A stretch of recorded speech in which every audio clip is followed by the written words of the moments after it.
सुगावानी मामी पोसले रहलू हो मछरिया नियन पापा बेची दिलन हो मछरिया नियन पापा बेची दिलन हो। जब बेटी ताकेली पापा के ओरिया पापा मुहावा फेरी लेलन हो पापा मुहावा फेरी लेलन हो।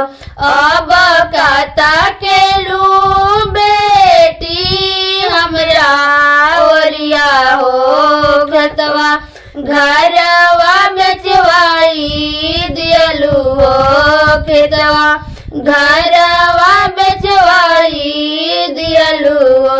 सुगावानी चाची पोसले रहलू हो मछरिया नियन चाचा बेची दियलन हो मछरिया नियन चाचा बेची दियलन हो। जब बेटी ताकेली चाचा के ओरिया हो चाचा मुहावा फेरी लेलन हो चाचा मुहावा फेरी लेलन।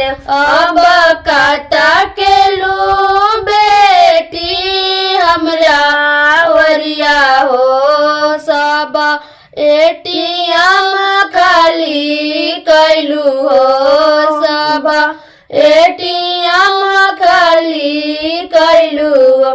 सुगवानी भाभी पोसले रहलू हो मछरिया नियन भैया बेची दिलन हो मछरिया नियन भैया बेची दिलन हो। जब बेटी ताकेली भैया के ओरिया हो भैया मुहावा फेरी लेलन हो भैया मुहावा फेरी लेलन हो।